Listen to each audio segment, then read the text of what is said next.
예, 귀한 찬양 감사합니다.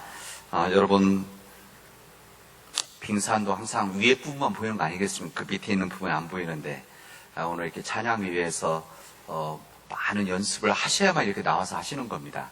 정성스럽게 찬양하시고 반주하신 우리 권사님 너무 감사합니다. 우리 찬양 부부이시기 때문에 집에서도 연습하실 수 있으시겠지만 그 많은 시간 연습하신 거고, 우리 노희소 권사님 토요일마다 나오셔서 연습하시는데 너무 감사하다는 말씀을 다시 한번 드립니다. 우리 옆에 있는 분 다시 한번 인사 한번 합시다. 참 잘 오셨습니다. 네.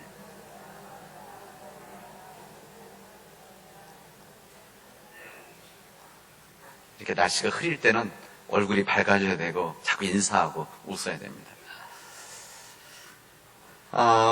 우리 교회 또 우리 자신들이 지금까지 경험하지 않았던 이 코로나19의 이 모든 상황들은 지금까지 우리 살아왔던 우리 삶의 방식이 얼마나 문제가 있었는지를 깨닫게 해주는 아주 좋은 기회다, 저는 생각을 해봅니다.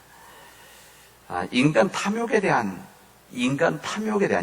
교만에 대한 하나님의 이 거룩한 경고와 같은 지금 현실에 대해서 이제 우리들이 해야 될 일은, 이제 우리의 대사는, 이제 특히 우리 믿는 자들이 어떤 삶의 변화가 있어야 될 것인가, 또는 우리는 어떤 삶을 통해서 하나님의 뜻을 순종하고 살아갈 것인가를 이제 심각하게 고민을 해야 됩니다. 마치 우리가 감기 걸리면 우리 몸의 여러 증상이 나타나서 그 증상들은 사실 우리 몸이 주는 경고죠. 이 경고를 무시하면 안 되는 겁니다.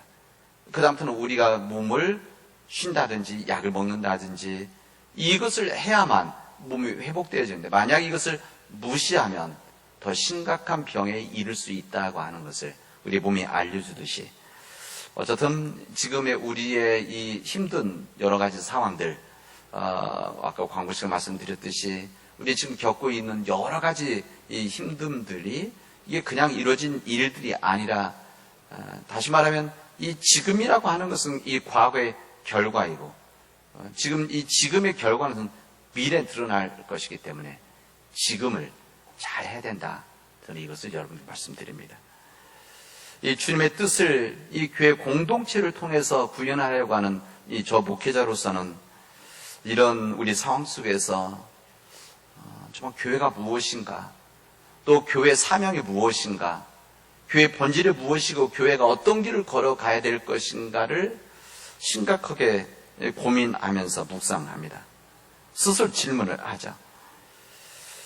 그뿐만 아니라 세상에서 들려주는 세상의 쓴소리들, 믿지 않는 삶이라는 이 쓴소리들, 그리고 교회에 대한 진실한 애정을 가지고 있는 지혜자들의 이야기와 책을 통해서 묵상하는 고민을 계속하고 있습니다. 우리들은 마찬가지입니다. 우리가 위기의 상황이 되어지면 삶이 분명하게 보여지고 어떤 선택을 해야 될 것인지가 분명해집니다. 사람이 위기에 처해야만 그렇게 되어지는 겁니다. 이 코로나19라고 하는 이 거대한 구조적인 위기 우리 속에서 우리가 생각하고 우리 믿는 자들이 생각하는 이 교회, 그리고 세상이 생각하는 교회의 그 교회 이 두 입장의 차이가 있다는 것을 이번에 저는 많은 것을 깨닫게 되었습니다. 우리가 교회에 대해 생각하는 것과 세상이 우리를 보고 생각하는 이 두 교회의 차이가 확연하다는 것을 아마 여러분도 느낄 것입니다. 그리고 이 세상이 생각하는 이런 모습을 보면서 제 목회자로서는 이 부끄러움과 한없는 책임감을 느끼게 되죠. 목회자도 일조하고 있기 때문에 그렇습니다. 여러 가지 이번에 이 전염에 이 감염되어지는 이 교회, 우리 전체적으로 봐서는 큰 퍼센테이지는 아닌데 아주 극소수죠. 한국교회 전체로 따진다면. 그래도 이 교회 부분 자꾸 부각이 되어지면서 이루어지는 이런 일들을 보면서 우리 현실에 마음 아픕니다. 그리고 우리가 지금까지 우리 교회 모습이 어떻게 보였길래 이런 일들이 이루어질까, 그런 생각을 해봅니다. 세상 사람들이 우리 교회에 대해 생각하는 여러 가지 인식에 대한 부분이 있죠. 꼭 이번 코로나 아니더라도 여러 가지 인식이 있는데 그 중에 한 부분이 뭔가 하면 우리 교회 아니면 기독교인이 가지고 있는 완고한 생각입니다. 완고함. 이 주님이 허락하신 교회와 기독교인의 삶은 절대 완고함일 수 없습니다. 우리 믿음의 길을 신실하게 살아가는 이 길 하나는 있는 것이지만, 그러나 우리 기독교인들이 가지고 있는 생각과 삶이라는 것이 완고해서 딱 막혀있는 이런 삶은 절대 그렇지 않다는 겁니다. 우리 주님께서도 우리가 진리를 알게 되면 진리가 너희를 자유케 하리라 라고 하는 말씀을 지난 설에서 말씀드렸는데, 이런 진리로 인한 예수 그리스도로 인한 우리의 자유함이라고 하는 것은 이 완고함을 뛰어넘어야 되는 우리 믿음의 삶이어야 되는데, 세상은 우리 교회가, 기독교인들이 그런 생각, 완고하다 그런 생각을 여전히 하고 있습니다. 우리 기독교인들은 우리 가지고 있는 우리 삶의 기준, 삶의 표준, 이런 부분들을 가지고 세상을 판단하고 정죄한다. 우리가 가지고 있는 것을 고집한다. 이런 생각을 합니다. 그리고 그 생각으로 세상 사람들을 죄인 취급한다. 이런 인식을 세상 사람들이 하고 있습니다. 이 가치의 기준을 떠나서 윤리나 이 죄라고 하는 이런 거 떠나서 진짜 다른 사람들에 대해서 자비한 마음, 다른 사람들의 입장에서 생각하는 이 자비한 마음이 없다라고 하는, 다른 입장에 서서 생각하려고 하는 것이 없다라고 하는 그런 완고한 마음, 좁은 생각을 가지고 있다. 이런 생각들을 세상이 하고 있습니다. 그리고 우리 교회가, 우리 교회 공동체, 우리 교회 중심의 차원에서 모든 일들을 교회 중심으로만 하려고 하는 이런 모든 일들, 그래서 이 교회에 세련된 십자가와 이 탑들은, 건물들은 자꾸 올라가는데 교회에 대한 신뢰도가 약해지고 있다라고 하는 이 사실은 참 우리 아픈 현실입니다. 이런 상황 속에서 세상은 교회에 대한 기대를 조금씩 잃어가고 있습니다. 그거 더욱더 마음 아픈 일이죠. 이 교회를 외면하고 있는 우리의 현실이 목회자로서는 참으로 마음 아픕니다. 이런 모든 상황이 2020년도 코로나 상황을 뚫고 지나가는 우리 교회의 현실이다. 여러분도 한번 공감하고 싶습니다. 예수님께서는 부활하신 후에 이 세상을 떠나 하늘나라로 가시기 전에 주님 말씀을 하셨습니다. 위대한 명령이다 이렇게 말하죠. 위대한 위임이다 이렇게 말합니다. 너희는 가서 모든 민족을 제자로 삼아서 아버지와 아들과 성령의 이름으로 세례를 베풀고 내가 너희들에게 분ban 모든 것을 가르쳐 지키게 하라. 이 말씀을 하셨습니다. 이게 주님 마지막 말씀이다. 이렇게 이야기를 합니다. 그리고 주님께서 승천하신 직전에 이렇게 또 사도행전 1장의 8절에서 말씀하십니다. 오직 성령이 너에게 임하시면 너희가 권능을 받고 예루살렘과 온 유대와 사마리와 땅끝까지 이르러서 내 증인이 될 것이다 라고 하는 이 말씀을 하십니다. 이 위대한 이 주님의 말씀, 우리에게 주신 주님의 마지막 위대한 위임이다 이렇게 말합니다. 이 주님의 말씀은 그 당시 이 말씀을 직접 들었던 주님의 제자들에게, 이 말씀을 나눴던 초대 교회에게, 그리고 지난 2000년 동안의 우리 모든 교회들에게, 그리고 2020년도 남한 땅에 살고 있는 우리들에게 주시는 주님의 말씀입니다. 그리고 주님의 증언에 대한 기록입니다. 오늘 우리들이 읽은 이 본문의 말씀은 우리 마가복음에 있는 말씀과 읽지는 않지만 사도행전의 말씀, 요나서의 말씀입니다. 항상 우리 주보에 세 말씀이 올라가는데 다 읽어서 두 부분만 읽는데 여러분들이 이 세 본문을 함께 항상 읽어주시기를 바랍니다. 오늘 본문의 말씀은 이 사도행전 마지막 장 마지막 구절입니다. 마지막 장이죠. 이 선교사였던 위대한 선교사 이 사도 바울, 이 사도 바울의 마지막 사역에 대한 증언이자 기록입니다. 그리고 이 구약에서는 요나인데 이 구약의 예언자고 하나님 말씀을 전했던 대언자, 대언자. 이 대언자 그리고 선교사였던 요나의 증언입니다. 이 두 선교사의 증거와 기록은 이제 우리로 하여금 지금 우리의 삶에서 어떻게 주님의 뜻을 구현하는 선교를 해 나가야 될 것인가? 우리 교회가 어떻게 하면 선교적인 교회, 주님이 우리에게 위임하고 맡기신 선교적인 교회, 우리가 받은 사랑과 은총을 세상에 나누려고 하는 이 선교적 교회를 어떻게 해야 될 것인가를 우리들에게 방향을 알려주십니다. 그리고 선교 구체적인 유형을 알려주시면서 우리로 하여금 선택과 결단을 우리에게 촉구하고 있으십니다. 이 구약의 요나와 이 신약의 사도 바울, 이 두 예언자, 두 선교사의 공통점이라고 하는 것은 자신들의 삶의 현실과 전혀 다른 상황, 문화, 사람들에게 주님의 복음을 전했다라고 하는 사실입니다. 이 요나라고 하는 선지자, 또한 선교사, 사도 바울이라고 하는 선교사, 이 두 사람은 자신들이 익숙한 공동체와 땅에 또한 사람들에게 복음을 전한 것이 아니라 하나님의 뜻과 영광을 위해서 주님의 뜻을 가지고 자신의 삶과 전혀 다른 문화와 공간 속에서 하나님의 말씀을 전하고 예수 그리스도를 전한 선교사들이다, 이 말씀 먼저 드립니다.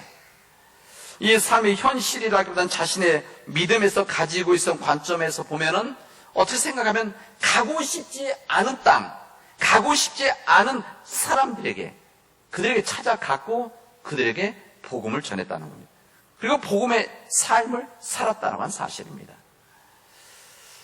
주님께서는 요나에게 이방 민족, 정확하게 말하면 자기 이스라엘의 적국입니다. 적국. 이 적국 원수 국가인 아시리아, 그리고 아시리아의 큰 성읍이었던 니느웨에 가서 주님의 말씀을 전하라고 합니다.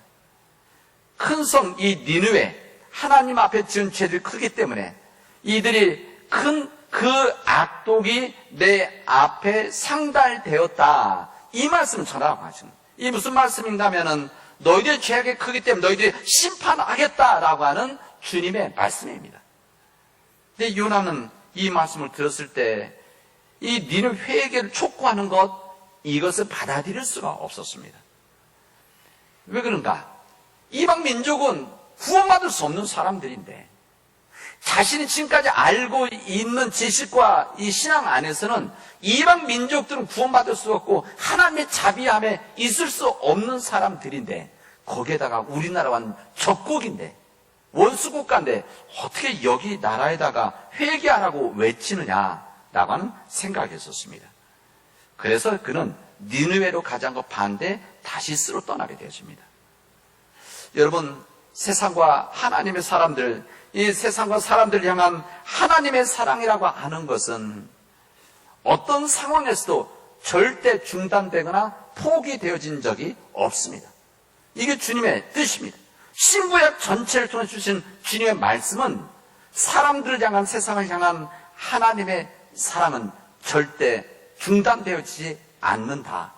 이 사람이 죄인이든지 아니든지 관계없이 말입니다. 유대인들의 중심에서 볼 때는 이 아시리아 사람들은 이방인 아닙니까? 이방인. 이 그들 또한 하나님의 사람들이기 때문에 그들이 회개하고 돌아오면 주님은 받아주시고 용서해 주시고 그들을 구원하시겠다고 하는 것이 이 주님의 마음입니다. 하나님의 뜻이죠. 만약 하나님의 그런 뜻이 없었다면, 이들까지도 사랑하는 마음이 없었다고 한다면 우리 주님께서는 요나를 통해서 회개를 촉구할 필요가 없었던 겁니다. 그냥 놔두면 되는 것이죠. 그냥 그러면 그대로 심판 받으니까. 그러나 주님은 그들까지도 불쌍히 여기셔서 하나님의 종 요나를 통해서 그들에게 말씀을 전했던 겁니다. 요나는 이런 주님의 마음을 알지를 못했습니다. 알려고 하지는 않았습니다. 그런 주님의 자비를 그는 깨닫지를 못했던 겁니다. 왜냐하면 아버지의 마음을 아는 아들의 마음이 아니고 그냥 종의 마음이었기 때문에 그런 겁니다. 종은 아버지의 마음을 모르는 겁니다. 주인의 마음을. 그래서 오늘 성경은 우리들에게 무엇을 하나를 가르쳐 주시는가 하면, 유연한 하나님과 완고한 요나, 유연하신 하나님, 그러나 완고한 우리 인간의 이 모습을 우리들에게 선명하게 보여주십니다. 이 배타적 민족주의, 요즘은 국수주의 이렇게 표현할 수 있지만 어쨌든 배타적인 이 민족주의를 가지고 있어 요나는 이 큰 성 니느웨 가서 회개를 외치게 되어집니다. 3일 정도 다녀야 되는 거리를 하루만, 이것도 혹시 이 사람들이 말씀을 듣고 회개할까 봐서 그냥 하루만 합니다. 하루만 말씀을 전했는데도 왕을 포함한 모든 성의 이 니느웨 성의 사람들이 금식하며 회개를 했다고 했습니다. 금식하고 회개했을 때 우리 성경은 그들에게 이 재앙이 임하지 않았다. 구원의 역사가 이루어졌다는 것을 하나님 보여주시는데, 이것을 가장 가까이에서 요나가 목도와 바라보게 되어진 겁니다. 자신의 판단과 기준으로 이방 민족을 정죄했던 이 요나는 우리 신약에서 예수님께서 말씀하신 이 두 아들, 돌아온 아들, 탕자, 이 이야기 나오는 이 아버지의 마음을 이해하지 못하는 큰 아들의 마음에 있었습니다. 이 아버지는 집에 있는 아들이든지 집 밖에 있는 아들이든지 성실하게 살아가는 아들이든지 때로는 실수하고 허물이 있는 아들이든지 이 두 아들을 사랑하셔서 이 두 아들을 담아내고 품어내는 이 아버지의 그 마음을 이 요나는 받아들이지 않았던 겁니다. 여러분, 우리가 복음을 전한다는 것은 우리의 생각을 전하는 것이 아닙니다. 우리가 가지고 있는 가치 기준을 전하는 것이 아니라 복음을 전한다고 하는 것은 하나님의 마음, 주님의 마음, 주님의 복음의 정신을, 이것을 전할 때만이 우리가 선교를 하는 겁니다. 우리가 선교를 하든지 전도를 하든지 우리의 생각을 전하는 것이 아닌 거죠. 그런 겁니다. 이 요나가 있다고 한다면 신약에 또 하나의 선교사가 사도 바울입니다. 사도 바울. 자신의 삶과 완전히 달랐던 공간, 오늘 노마입니다. 여기 노마. 이 자신의 삶과 달랐던 이 공간과 사람들이 달랐던 노마에 가서 복음을 전합니다. 근데 이 사도 바울은 먼저 결론을 말씀드리면 이 사도 요나와 달리 두 아들을 가진 아버지의 그 마음, 이 두 아들의 다른 마음을 받아주었던, 사랑했었던 그 아버지의 마음을 이 사도 바울은 가지고 있었습니다. 이 사도 바울이 처음부터 그랬느냐? 그것은 아닙니다. 이 사도 바울이 주님을 만나서 영접하기 전까지는 전형적인 요나와 같은 사람이었습니다. 그런 이 사도 바울도 사울이었죠, 사울. 이 사울도 주님을 만나기 전에는 이 이방인들에 대한 입장이라고 하는 것은 요나와 똑같았습니다. 이들이 구원함이 있을 수가 없다. 이들이 자비가 있을 수가 없다. 심판받아야 될 사람들이다. 이런 생각을 했었던 사도 바울이었습니다. 그런 그가 주님을 만나고, 주님을 만나서 구원자 그리스도를 영접하고, 그 주님의 이 자유함, 진리로 인한 이 자유함을 깨닫게 되어졌을 때, 그런 이방인들을 하나님 백성을 받아들이고 이들을 구원해야 된다라고 하는, 이들에게 하나님의 말씀을 전해야 된다라고 하는 그런 사명감으로 이제 선교 여행을 떠나게 되어지는 겁니다. 사도 바울은 이 폭풍 유라굴로, 우리 성경에 나오는 이 폭풍 유라굴로 때문에 가던 배가 침몰하게 되어집니다. 이런 유라굴로 같은 여정을 겪으면서 끝내 세상의 끝으로 생각했던 노마에 입성을 하게 되어집니다. 그는 주님의 약속을 그는 믿었습니다. 이 유라굴로 속에서 모든 죽어갈 수 있는 상황 속에서도 하나님께서는 전사를 통해서 두려워하지 말아라, 네가 해야 될 일이 있다라고 하는 이 말씀을 들었기 때문에 그는 담대하게 인내를 가지고 흔들리지 않고 이제 영적 마지막 정전터와 같았던 로마에 들어가게 되어진 겁니다. 이 사도 바울은 세계 수도인 로마에서 유대인들에게 이 복음을 선포하는 기회가 부여되어졌어요. 어떻게 보면 이것은 굉장히 역사적인 무대였었습니다. 지금까지 어느 곳에 복음을 전할 때마다 핍박이 있었고 쫓겨다녀야 되는 이런 상황에 있었지만, 이 로마에 갔을 때는 그곳에서 진리의 자유함 안에서, 상황의 자유함 안에서 복음을 전했던 겁니다. 그러나 그 땅은 종교성이 강한 뭐 이렇게 표현하지 않습니까? 종교성에 강한 민족들이어서 그곳에 이름도 알지 못한 신이 있을 정도로 수많은 신들이 있었던, 범신론이 있었던 그런 로마 땅이었습니다. 그곳에 이젠 사도 바울이 복음을 전한 겁니다. 이 사도 도착했을 때 사도 바울을 맞이한 사람들이 있었습니다. 이 사람들이 이게 무슨 말이냐면 벌써 로마 지역에 교회가 세워졌다는 것이죠. 이 교회의 복음이, 이 로마에 이 복음이 전해졌다고 하는 것은 이 사도 바울을 포함해서 사도들이 전했던 정말 겨자씨와 같은 이 복음의 씨앗들이 뿌려졌을 때 그것이 하나님의 바람을 타고 성령의 역사로 로마에까지 가게 되어졌다는 겁니다. 또 하나는 고넬료와 같은 이방인, 로마 사람들에 의해서 오히려 그 유대인들이 아닌 이 이방인들을 통해서 복음이 전해졌다라고 하는 것을 우리는 알게 됩니다. 마찬가지로 이 사도 바울은 그곳에서 주님의 말씀을 전하는 겨자씨와 같은 이 복음의 역사를 통해서 로마, 유럽 전체를 복음화시키는 믿음의 씨앗들이 되어진 겁니다. 그리고 그 믿음의 씨앗이 미국으로, 아프리카로 전해지고 그래서 우리 조선 땅까지 들어왔던 건 아니겠습니까? 그런 겁니다. 여기에 보면은 사도 바울이 복음을 전했을 때 그들 가운데는 믿는 자들이 있었고 믿지 않는 자들이 있었다. 아주 의미 있는 말을 합니다. 당연히 그렇죠. 그래서 저는 이 말씀을 읽으면서 우리가 복음을 전했을 때 받아들이는 사람들이 있고 받아들이지 않는 사람들이 있다. 그럼에도 불구하고 우리들은 복음을 전해야 된다. 그리고 이 사도 바울은 그곳에서 지금까지 유대인들의 중심의 선교적인 일과 하나님의 일이었던 그때부터 하나님을 믿는 모든 사람들에게, 모든 열방의 사람들에게 하나님의 은혜가 주어지고 하나님 나라의 주인이 되어진다라고 하는 주님의 사역을 감당해야 된다는 것을 그곳에서 전하게 되어집니다. 오늘 우리 성령한 6째 주일인데 우리는 지난 6주간 동안 이 사도행전의 이 말씀과 복음의 사역들의 이 과정들을 우리가 들었습니다. 우리 처음 말씀드린 이 사도행 1장 8절은 오직 성령이 너에게 임하시면 권능을 받고 예루살렘과 온 유대와 사마리아 땅끝까지 이르러 내 증인이 될 것이다 라고 하는 이 말씀이 사도행 전체에서 역사가 되어진 겁니다. 이 부분을 사도행전은 우리에게 전해주고 있습니다. 근데 저는 이 말씀을 읽으면서 이 말씀이 사도행전에서 이루어졌던 역사를 우리에게 알려준 것뿐만 아니라 우리들에게 있어서는 이 선교적인 지식을 아는 것이 중요한 것이 아니라 그렇다면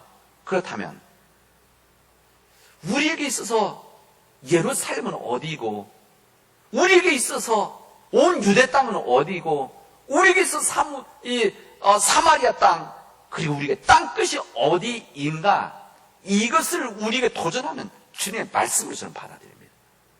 이 말씀이 우리 교회도 임하기를 바랍니다. 내가 가장 가까이 있는 예루살렘이 어디인가? 그리고 내가 펼쳐나가야 될 우리 유대 땅이 어디인가? 사역을 펼쳐낸 이 사마리아와 같은 이질적인 사람들이 어디인가? 더 이질적인 땅끝이 어디인가를 이제 우리가 믿음으로 고민하면서 또 말씀을 들으면서 결단을 해야 되는 우리의 상황입니다. 이 주님의 말씀은 이 땅에 하나님의 나라를 이루기 위해서 모이는 교회, 흩어지는 교회, 이 교회 공동체에 주신 주님의 말씀입니다. 우리는 땅끝에서부터 선교를 시작하는 것이 아닙니다. 우리 선교라고 하는 것은 가장 가까이 있는 예루살렘, 우리 가족과 같은 내 가까운 사람들, 가까운 우리 공동체에서 시작을 해 나가는 거죠. 그래서 우리의 지경을 넓혀나가는 온 유대, 더 지경 넓혀는 사마리아, 그리고 더 넘어서는, 그래서 오늘 제목이 땅끝 그 너머 이렇게 되어 있지 않습니까? 그 땅을 우리가 찾아나가는 일들입니다. 이 시대와 역사에 부름받은 우리 믿음의 일꾼들은 사도 바울이 경험하지 않았던 다른 문화에 들어가서 복음을 전했던 것처럼 이질적인 사람들 속에 들어가서 복음을 전했던 것처럼 우리 주님께서는 우리가 그런 삶을 살아가기를 원하시고 그런 선교적인 삶을 살아가기를 주님은 원하시는 겁니다. 우리의 선교적인 사람들이 교회 안에서, 교회 공동체 안에서 예수를 믿는 사람들끼리만 이루어지는 선교적 삶을 원하시는 것이 아니라 우리와 전혀 다른 사람들, 주님을 모르는 사람들, 그리고 교회를 비웃는 사람들, 우리 교회 손가락질 하는 사람들, 이 교회에 희망이 없다고 하는 사람들, 그 세상에 들어가서 그 세상에 편성하는 것이 아니라 적극적인 복음의 삶을 구현하는 선교사의 삶을 살아가기를 주님은 원하시는 겁니다. 우리의 땅은 복음의 일꾼들을 부르고 있으십니다.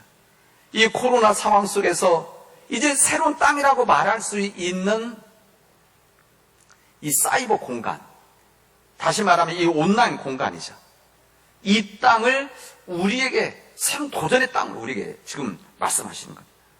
코로나19와 같은 이 자연의 역습으로 다급해진 이 생명, 생태, 이 환경, 이 성의 현장에 우리를 주님 부르시고 있습니다. 인내 가운데 감당해야 될 이 북한과 남한, 우리 민족의 이런 정말 심각한 힘든 상황 속에 우리를 부르십니다. 각 삶의 현장을 바꿔나가는 우리 지역과 시민 현장들, 시민 운동들에 우리를 부르십니다. 우리 선교지와 목회자를 부름받은 지역에 우리를 통해서 주님은 이루시기를 원하시는 겁니다. 그 땅이 어느 땅이냐? 땅끝. 사마리아 같은 이질적인 땅. 전혀 예수란 예자도 말하지 않고 하나님을 모르는 그곳에 주님은 우리를 부르셔서 그 땅에 들어가라. 그 땅에 들어가야만 복음을 전하는 것이지 예수 믿는 사람들끼리 모여있는 곳에서 복음이 어떻게 전해지냐. 이것을 우리가 말씀하십니다. 오늘 새벽 아침에 그 천주교 신부님 교육 받다가 사제길을 걸어가지 않고 공부하고 학자인 김근수라는 교수가 있는데, 김근수 박사죠. 이분이 쓴 글을 아침에 봤어요. 그 페이스북에 와서 봤더니 이렇게 이야기를 하더라고요. 사람들을 교회로 오라고 하지 말아라. 네가 믿음의 온전한 삶을 살아가서 그들이 당신이 믿는 하나님 교회로 가도록 하겠습니다. 이런 고백이 나오게 해야 된다. 이런 이야기를 들었습니다. 저는 우리의 선교적인 일이라고 하는 것은 정말 다양합니다. 저는 우리 지역의 생명, 환경, 지금 코로나 상황 때문에 얼마나 어려운 일들을 겪고 있어요. 저는 그것 때문에 교인들이 걱정스럽고 이게 공동체 문제 아닙니까? 이런 속에서 지난번에 우리 지역의 오래된 나무들, 상징적인 일들이죠. 그것에 대해서 우리 사실 여기 노상준 선생님 집사님 계신데 글을 써서 이 지역에다 목소리를 내신 것을 보고 우리 믿는 자들의 삶은 저런 것이겠구나 그런 생각이 들었습니다. 얼마 전에 우리 시의회에서 우리 한명수 권사님 시정 질의를 하는 가운데 질의하신 내용이 제가 설교했던 내용 같은 내용을 그대로 하시더라고요. 그래서 제가 보고 이게 믿는 자들이 세상 속에서 들어가서 해야 될 일들이다 이런 생각을 했습니다. 우리 복지 쪽에서 일하는 우리 교우들이 많은데 여러분 복지 쪽 하는 일들 이게 바로 세상에 들어가서 땅끝에 들어가서 하는 일들입니다. 우리 관공서에서 학교에서 직장에서 그곳에서 여러분들이 예수 그리스도의 빛을 발하는 그 삶을 살아가면 그 존재 자체가 땅끝에서 복음을 전하는 일들입니다. 여러분 이제 우리 세상 참 어둡습니다. 그럼 우리 어둠을 탓하는 것이 아니라 그냥 작은 촛불을 켜서 곳곳에 있는 예수 그리스도의 제자들로 인해서 세상에 밝혀지는 믿음의 역사를 만들어 가야 됩니다. 이제 우리가 사도행전 29장을 써나갑시다. 지금 우리 성경에서 28장까지 있습니다. 이제 29장 우리가 써나가야 될 사도행전 29장이 우리 사랑하는 믿음의 교우들, 우리 교회, 세상에 보내지는 여러분들에 의해서 쓰여지기를 주님의 이름으로 축원하겠습니다. 기도합시다. 하나님 감사합니다. 하나님께서 역사해 주셔서 우리 사랑하는 믿음의 교우들, 우리들이 있는 모든 곳에 들어가서 하나님을 믿지 않는 사람들에게, 하나님의 은총을 모르는 사람들에게 예수 그리스도의 빛을 가지고 그들에게 복음을 전하는 귀한 삶 살아나가도록 역사하여 주시옵소서. 그런 헌신과 수고와 십자가의 길을 통해서 우리 이 땅을 하나님의 나라로 바꾸어 가게 하시고 이 땅에 하나님의 은총이 임하게 하여 주시옵소서. 이 모든 말씀을 예수님의 이름으로 기도합니다. 아멘.